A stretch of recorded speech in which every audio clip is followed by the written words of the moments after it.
It's 4 p.m. on a Friday, your sprint goal is looking like a crime scene, and your project manager is over your shoulder with a grace of vultures circling a dying gazelle. You decide this is the perfect moment to be efficient. You open 5 different browser tabs, 5 different AI agents, and give them a vague, sweeping command. Build the payment microservice in Java, the React dashboard, the integration test, and for the love of God, document the whole thing. You feel like a god. You're not just a developer, you are a digital conductor. Fast forward to 6 p.m., you've merged 3 pull requests that you skimmed because, hey, the AI is senior level, right? Suddenly, the staging environment starts screaming. The UI agent decided the backend was using GraphQL when it's actually a Spring Boot REST API. The test agent is mocking data that doesn't even exist in the JPI entity, and the documentation agent, it wrote 2,000 words of poetic prose about a service bin that it hallucinated into existence. You didn't build a system, you built a distributed dumpster fire. The problem wasn't the AI, the problem was you. You treated 5 agents like 5 geniuses, when in reality they are 5 extremely confident interns with no short-term memory and a tendency to lie to please you. Welcome to the senior workflow. It's not about typing faster, it's about orchestrating chaos without becoming the primary source of it. My name is Serge. I've spent the last 15 years in the trenches, and I've seen every productivity silver bullet, from low-code to no-code, turn into a high-maintenance nightmare. If you're tired of being an AI babysitter and you actually want to lead technical systems that don't implode the moment you look away, hit subscribe. We're moving beyond that. It works on my machine into it works in production because I actually designed it. Before we dive into the code, let's address the psychological denial we're all living. We tell ourselves 3 specific lies when we start using multi-agent workflows. The AI understands the big picture. No, it doesn't. An LLM sees the world through a sliding window of tokens. It doesn't know your 2018 legacy technical debt exists until it trips over it and breaks your production build. It sees your POM XML, but doesn't understand the political reason why you're still stuck on an ancient version of Hibernate.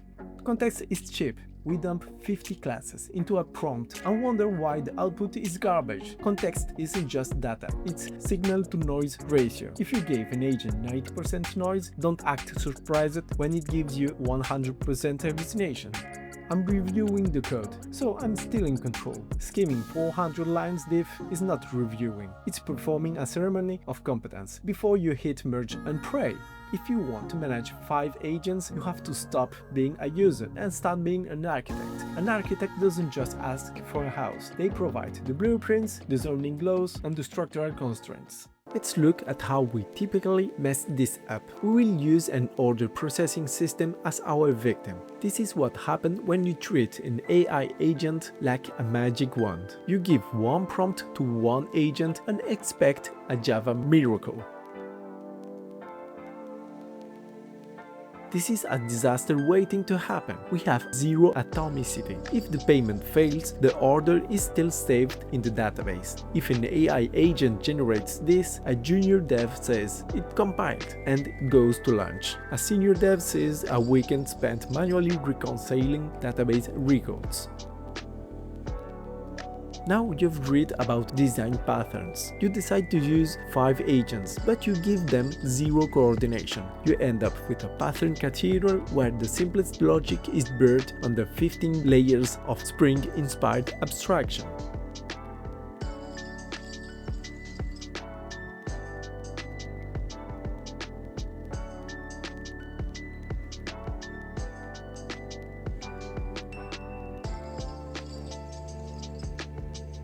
This is resume-driven development. You've spent 3 days building an abstraction for a requirement that doesn't exist. You've used 5 agents to build 5 different best practices patterns that don't actually talk to each other. You have more boilerplate than business logic. The senior workflow focuses on parallelization strategy and context optimization. We're going to manage 4 agents: the schema agent, the source of truth, the service agent, the business engine, the repository agent, the persistence, and the verification agent, the critic. We don't let agents guess types. We define the strict definition of done using Java records and enums to minimize state-related bugs.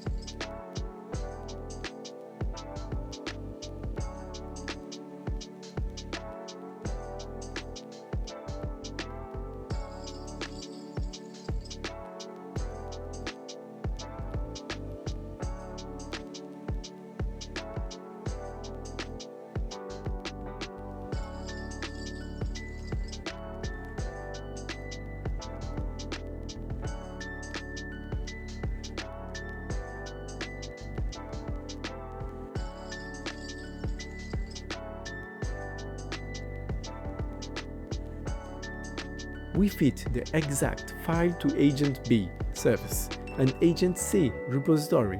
Agent B doesn't need to know about Postgres.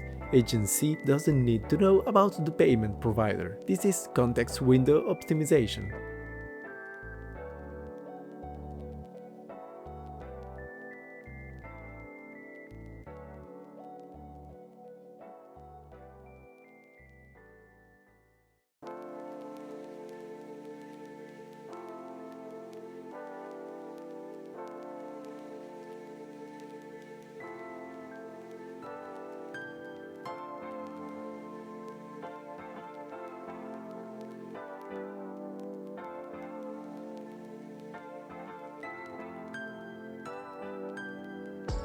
Take the output of agent B and give it to agent D, the critic, along with the contract.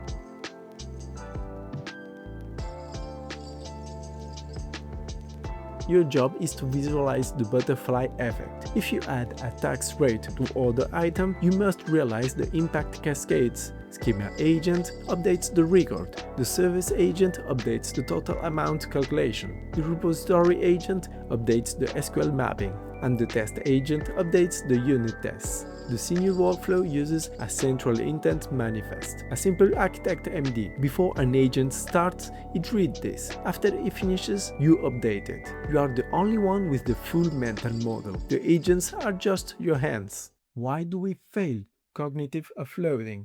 When we see a tool that looks like it's thinking, our brain decides it can take a nap. We fall into the cargo code programming, prompting for microservices and Kubernetes manifests for a simple CRUD application because the AI makes it easy to generate the complexity. Seniority is about simplification. If an AI agent gives you 100 lines of Java for a problem that requires 10, you are accruing technical debt. The AI doesn't pay the debt, you do, at 2 a.m. on a Tuesday. Well, actually, Sergio, if I use an autonomous agent with a vector database, it will handle all the dependencies for me. No, it won't. It will just fail in a way that is harder to debug. Relying on an autonomous agent to manage your architecture is like letting a group of toddlers manage your retirement fund because they have a system. The moment a real-world edge case hits a partial database failure or a subtle race condition in a multi-threaded Java environment, the autonomous system will hallucinate a fix that looks correct but creates a data integrity nightmare. Define the contract first. Use Java records or interfaces. This is your zero trust anchor. Partition by domain. Don't have a Java agent, have a billing domain agent. Keep the context window narrow. The 10% manual rule. Manually write the core 10%, the business logic that makes your company money. Let agents write the 90% that is boilerplate. If you don't understand the core 10%, you aren't a lead, you are a liability. Managing 5 agents doesn't make you 5 times faster if you spend all your time fixing their garbage. It just makes you 5 times more likely to burn out. Stop being a prompt engineer and start being a system engineer. The AI is the engine, but you are the steering wheel. Now go look at that PR you just approved. Delete the abstractions you don't need. Simplify the logic. Go code and see you in the next video. Bye!